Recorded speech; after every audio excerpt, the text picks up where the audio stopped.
Welcome to my YouTube channel. बच्चों, आज मैं फिर आपके समक्ष एक नई वीडियो लेकर उपस्थित हुई हूँ। इस वीडियो में हम पदबंध के बारे में पढ़ेंगे। मेरे पिछले वीडियो में आपने शब्द और पद के बारे में पढ़ा। शब्द वर्णों के सार्थक समूह को शब्द कहते हैं। सार्थक यानी कि जिनका कोई अर्थ होता है। शब्द सार्थक होंगे, निरर्थक नहीं होंगे, उन्हीं को ही हम शब्द कहेंगे। तो पद क्या है? शब्द जब वाक्य में प्रयोग हो जाते हैं तो वे पद कहलाते हैं। यानी कि एक वाक्य में कई सारे पद शामिल होते हैं, क्योंकि शब्द जो हैं जब वे वाक्य में प्रयुक्त हो गए तो वे पद बन जाते हैं। तो आइए जानते हैं पदबंध क्या होते हैं। वाक्य के उस भाग को जिसमें एक से अधिक पद परस्पर संबद्ध होकर अर्थ तो देते हैं किंतु पूरा अर्थ नहीं देते, पदबंध या वाक्यांश कहलाते हैं। तो उनको हम क्या कहेंगे? वाक्यांश। यानी कि जिसमें दो या दो से ज़्यादा पद मिलकर अर्थ स्पष्ट करते हैं तो वे जो हैं पदबंध कहलाते हैं। वाक्य से अलग रहने पर शब्द और वाक्य में प्रयुक्त हो जाने पर शब्द पद कहलाता है। इसके बारे में हम जानते हैं। तो वाक्य में प्रयुक्त शब्द पद कहलाता है, इसके बारे में भी हम जानते हैं। तो पदबंध क्या है? जब दो या अधिक पद नियत क्रम और निश्चित अर्थ से किसी पद का कार्य करते हैं तो उन्हें पदबंध कहते हैं। यानी कि बेटा, आसान शब्दों में दो या तीन शब्द जिन्हें हम पद का नाम देते हैं, वे एक अर्थ को स्पष्ट कर देते हैं तो वे पदबंध कहलाते हैं। जैसे हम छोटी कक्षाओं में वाक्यांश के लिए एक शब्द पढ़ते आए हैं। तो जैसे मैं कहूँ काम से जी चुराने वाला, तो काम से जी चुराने वाला, उससे हमें जो है स्पष्ट हो जाता है कि किसके बारे में बात हो रही है। तो वो कैसा है? काम से जी चुराने वाला है। तो सबसे पहले हम पदबंध के कुछ उदाहरण देखते हैं। पहली उदाहरण है, सबसे तेज दौड़ने वाला छात्र जीत गया। दूसरा है, यह लड़की अत्यंत सुशील और परिश्रमी है। तीसरी उदाहरण है, नदी बहती चली जा रही है। और चौथी है, नदी कलकल करती हुई बह रही है। तो आइए जानते हैं इन चारों पदबंधों में जो है वाक्यों में पदबंध कौन से हैं। सबसे तेज दौड़ने वाला छात्र, तो इसमें जो है कई पद मिलकर उन्होंने छात्र के बारे में जो है यानी कि कर्ता के बारे में बात कही। दूसरे पद में वाक्य में, यह लड़की अत्यंत सुशील और परिश्रमी है।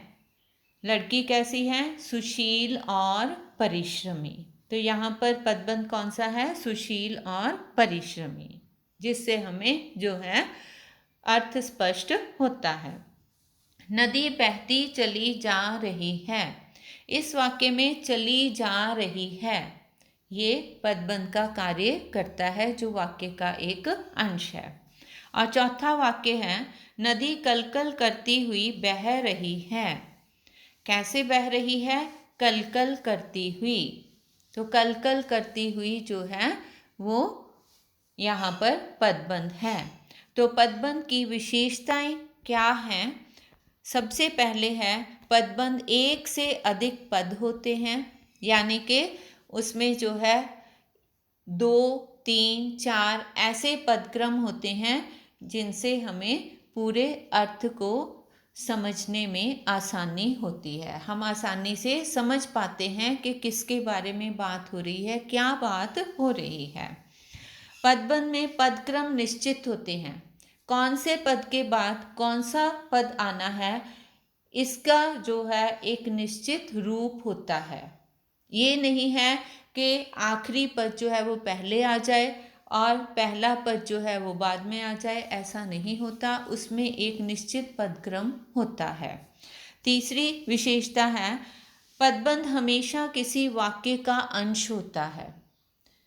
तो दूसरे शब्दों में हमने क्या पढ़ा था, पदबंध जिन्हें हम वाक्यांश भी बोलते हैं। पूरे वाक्य में एक जो है एक उसका हिस्सा होता है, एक अंश होता है, एक भाग होता है। और चौथी इसकी विशेषता है समस्त पदों के विग्रह प्रायः पदबंध होते हैं।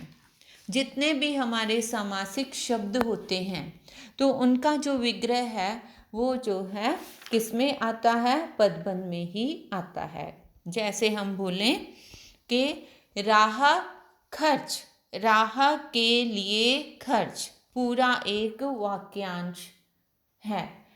तो उसमें जो है कई पद सम्मिलित होकर एक अर्थ को स्पष्ट करते हैं जो कि पदबंध का काम करते हैं। तो आइए जानते हैं पदबंध कितने प्रकार के हैं। तो बच्चों पदबंध जो हैं वो 5 प्रकार के हैं। कौन कौन से हैं, संज्ञा पदबंध, दूसरा है विशेषण पदबंध, तीसरा सर्वनाम पदबंध, चौथा क्रिया पदबंध और पांचवा है क्रिया विशेषण पदबंध। हम इन्हें क्रमवार एक एक करके जानेंगे। तो सबसे पहले हम लेते हैं संज्ञा पदबंध। तो संज्ञा पदबंध जो है उसे पढ़ने से पूर्व यह जान लेना आवश्यक है कि संज्ञा शब्द होते क्या हैं। छोटी कक्षाओं में हम संज्ञा, सर्वनाम, विशेषण, क्रिया, क्रिया विशेषण इनके बारे में पढ़ते आते हैं। तो संज्ञा क्या है, किसी व्यक्ति, वस्तु या स्थान के नाम को हम संज्ञा कहते हैं। तो वाक्य में जहाँ पर जो है शीर्ष पद, शीर्ष पद यानी कि ये बेटा समझने की बात है कि शीर्ष पद होता क्या है, जिसके बारे में वाक्य में बात की जा रही है। जिस पद के बारे में वाक्य में बात की जाती है तो वह जो है शीर्ष पद कहलाता है और बाकी सारे पद जो हैं वो उस पर आश्रित होते हैं, निर्भर करते हैं। तो वाक्य में जो है शीर्ष पद जहाँ पर संज्ञा शब्द होता है तो वहाँ पर संज्ञा पदबंध होता है। तो वाक्य में संज्ञा पदों की जगह प्रयुक्त होने वाला पदबंध संज्ञा पदबंध कहलाता है। स्वाभाविक रूप से संज्ञा पदबंध के साथ भी संज्ञा पदबंध की तरह कारक चिन्हों का प्रयोग होता है। तो इसमें जो है कारक चिन्हों का प्रयोग होता है क्योंकि उसके बिना जो है एक वाक्यांश या पदबंध जो है उसका निर्माण करना मुश्किल है। तो उदाहरण इसके हम देखते हैं। सामने के मकान में रहने वाला लड़का आज चला गया। तो दूसरा है स्वागतार्थ आए हुए लोगों से घिर हुए श्री कृष्ण ने नगर में प्रवेश किया। तीसरा वाक्य है पास के घर में रहने वाला व्यक्ति मेरा परिचित है। चौथा वाक्य है देश के लिए मर मिटने वाला व्यक्ति देशभक्त होता है। पांचवा है दशरथ पुत्र राम ने रावण को मार डाला। और छठा वाक्य है बेटा वह बूढ़ा आदमी शीला का पति है।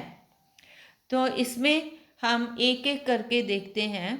सबसे पहले वाक्य में सामने के मकान में रहने वाला लड़का, तो यहाँ पर लड़का जो है वो शीर्ष पद है यानी कि मुख्य जिसके बारे में बात की जानी है। ठीक है, तो लड़का शब्द जो है वो कौन सा शब्द है, व्यक्तिवाचक, जातिवाचक, भाववाचक, इन संज्ञाओं में से कौन सा शब्द आता है, वो जातिवाचक संज्ञा है। ठीक है बेटा, तो उसके बारे में बात हो रही है कि वो कैसा है, सामने के मकान में रहने वाला लड़का। ठीक है, दूसरे वाक्य में किसकी बात हो रही है, स्वागतार्थ आए हुए लोगों से घिर हुए श्री कृष्ण, श्री कृष्ण के बारे में बात हो रही है। श्री कृष्ण जो कि व्यक्तिवाचक संज्ञा में आती है शब्द, तो उसके बारे में बात हो रही है। तो इसीलिए यहाँ पर भी संज्ञा पदबंध है क्योंकि स्वागतार्थ आए हुए लोगों से घिरे हुए श्री कृष्ण। तीसरे वाक्य में पास के घर में रहने वाला व्यक्ति जो है ये संज्ञा पदबंध का काम करता है, क्योंकि किसके बारे में बात हो रही है? शीर्ष पद यहाँ पर कौन सा है? व्यक्ति। व्यक्ति के बारे में बात हो रही है। बाकी पद जो हैं वो उसके बारे में बात स्पष्ट कर रहे हैं। पास के घर में रहने वाला व्यक्ति। चौथा है, देश के लिए मर मिटने वाला व्यक्ति देशभक्त होता है।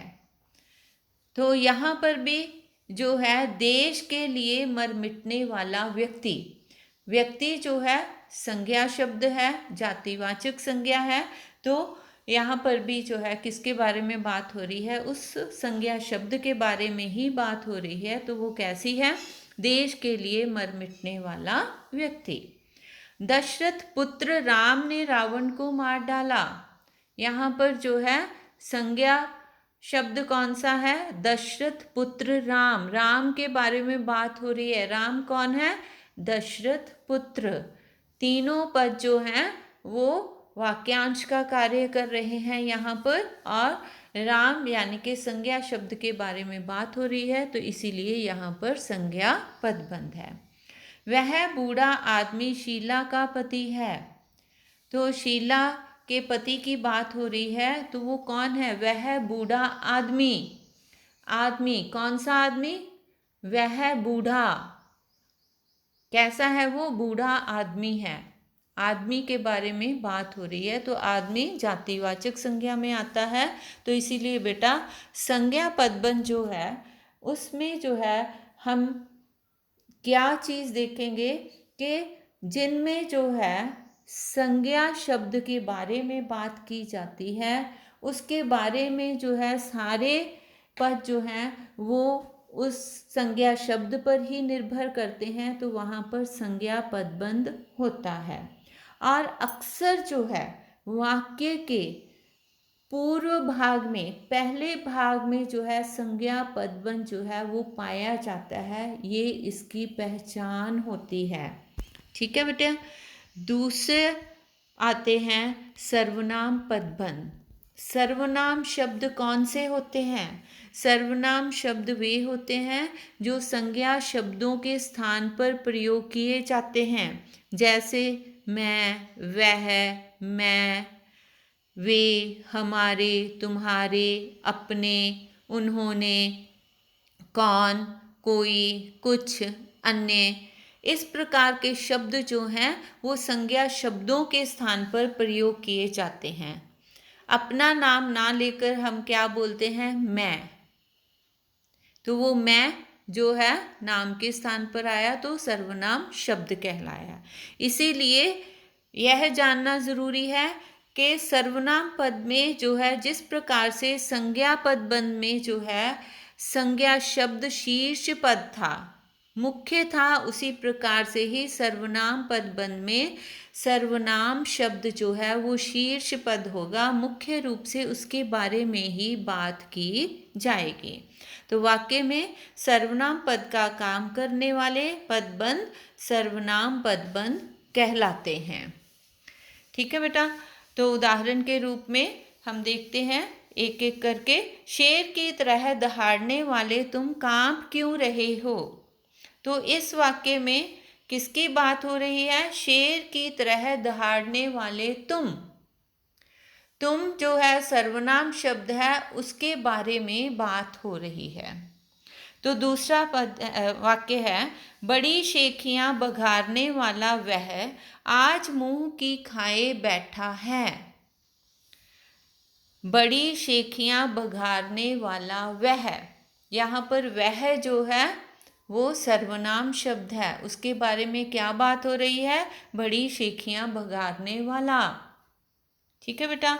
तो तीसरा है यहाँ ऐसा कोई जो इस शेर को पकड़ ले। तो इस वाक्य में है यहाँ ऐसा कोई, कोई किसके लिए प्रयोग हुआ? किसी व्यक्ति के लिए। कोई ऐसा है जो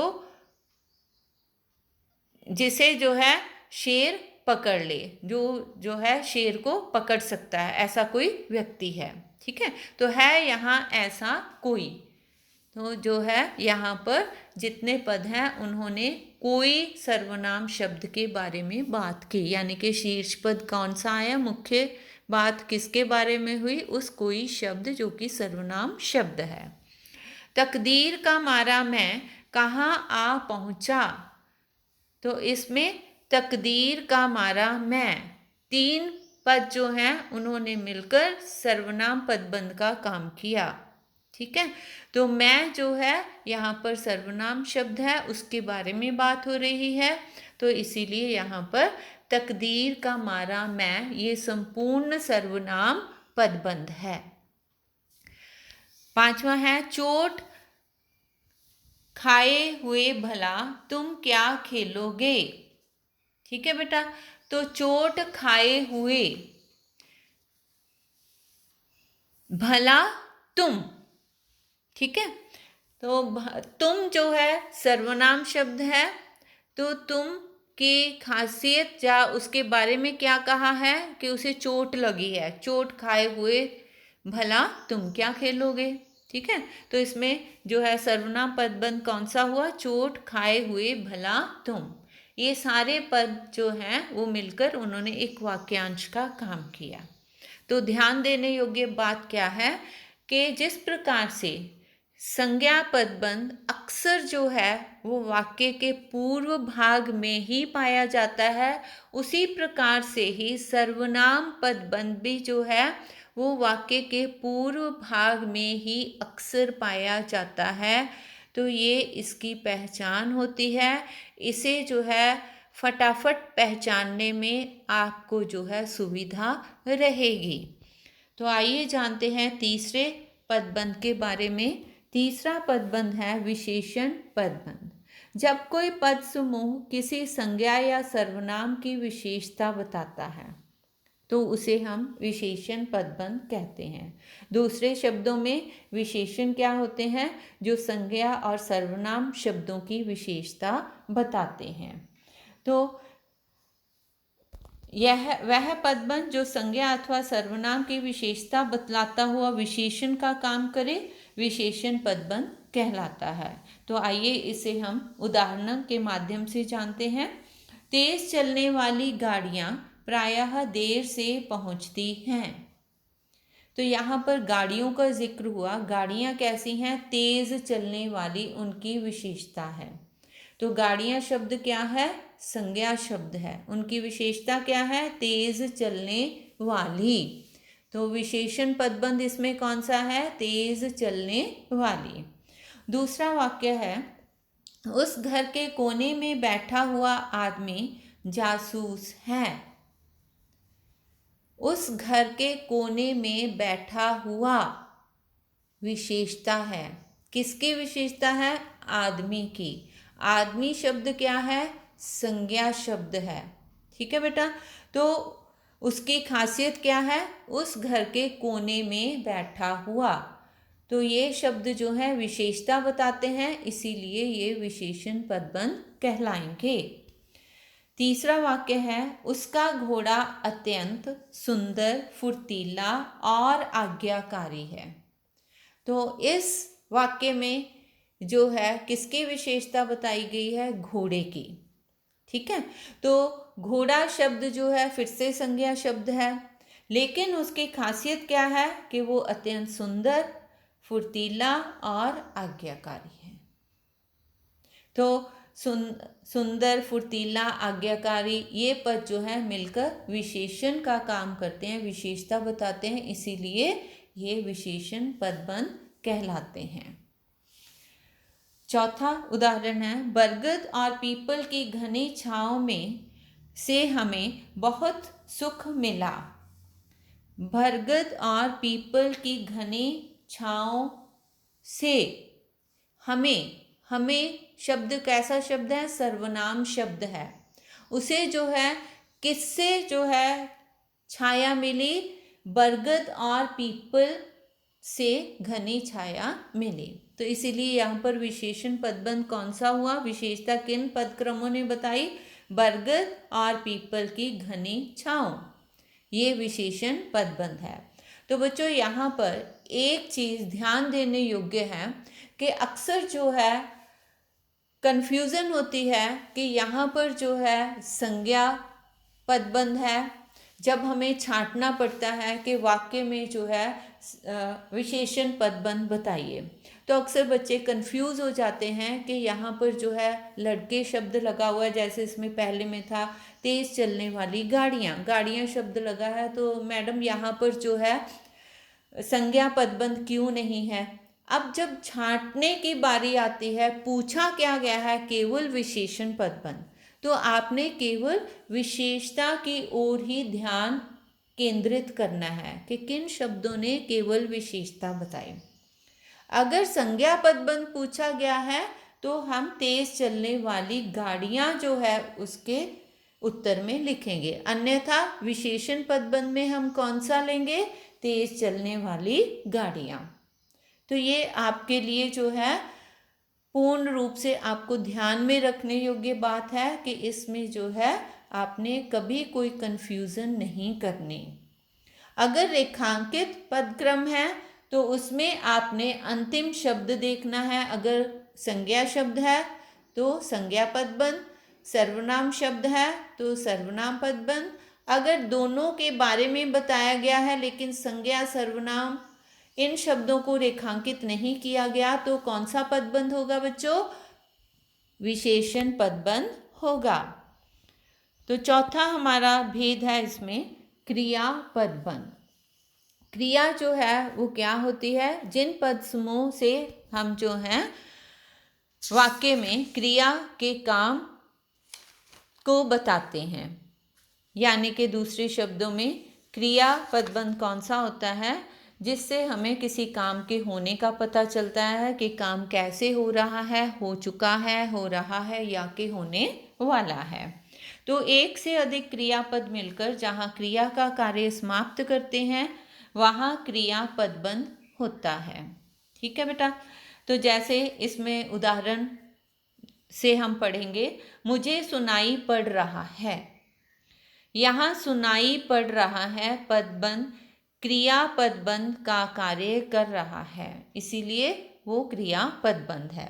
तो बच्चों यहाँ पर एक चीज़ क्लियर जो है आप अपने ध्यान में रखेंगे कि जो हमारी मूल क्रियाएं होती हैं वो क्रियापद के अंतर्गत आती हैं। उसमें एक से ज़्यादा क्रिया भी लगी हो तो भी वो क्रिया पदबंध में ही आएगी। ठीक है बेटा। तो क्रिया पदबंध जो है सुनना, रोना, गाना, हंसना, लुढ़कना, पटकना, ये सारी मूल क्रियाएं हैं। जैसे बोलना, ठीक है, लिखना, उठना, बैठना, ये सारी मूल क्रियाएं हैं जो कि क्रिया के अंतर्गत ही आती हैं। तो जहाँ पर इनका प्रयोग होगा वहाँ पर क्रिया पदबंध होगा। तो आइए जानते हैं उदाहरण से।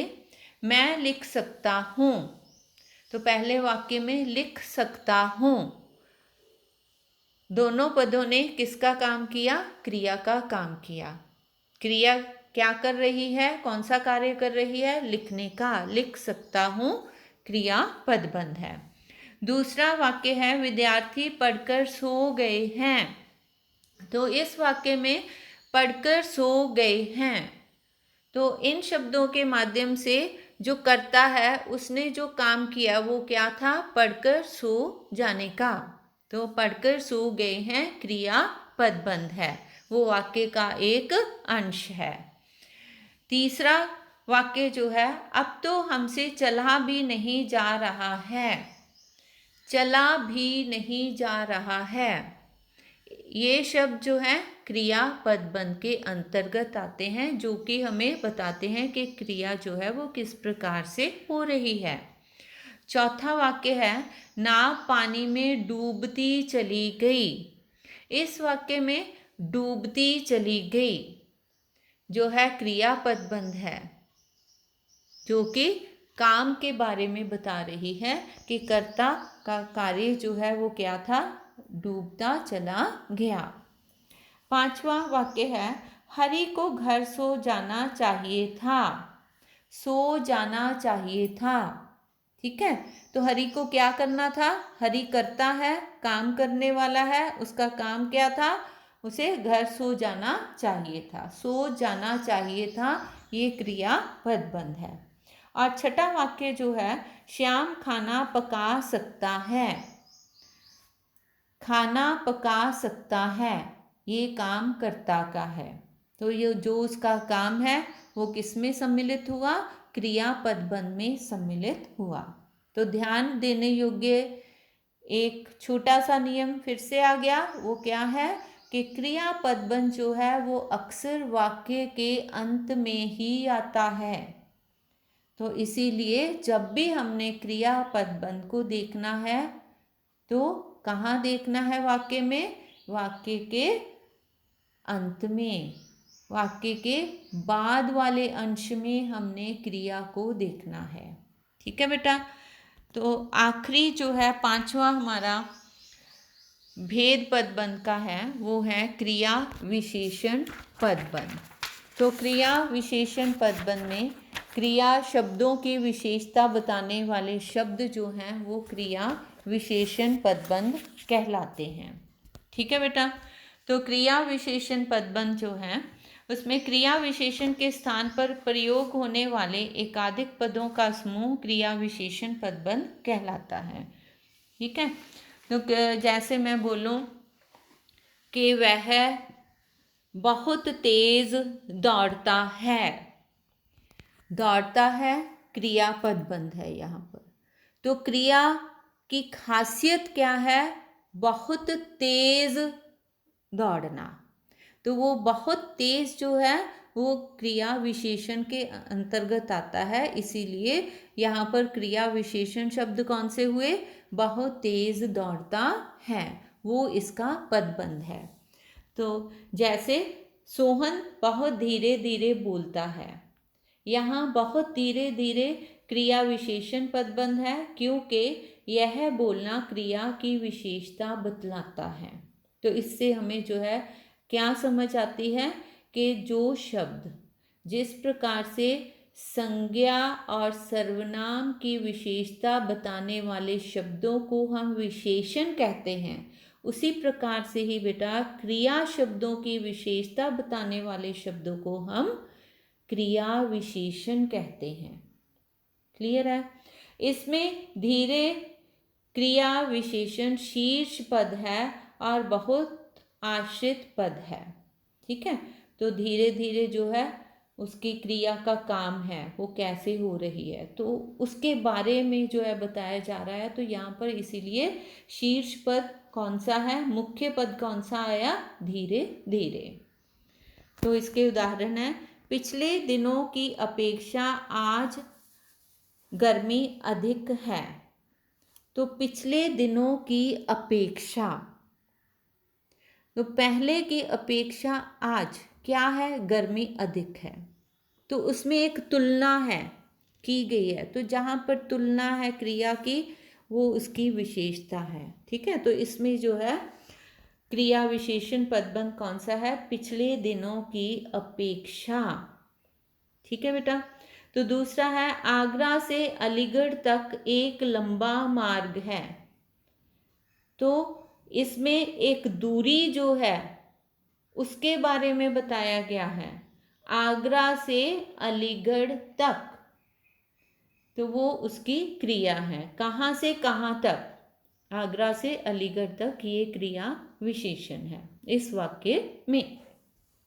तीसरा वाक्य है, श्याम पहले की अपेक्षा बहुत तेज दौड़ा है।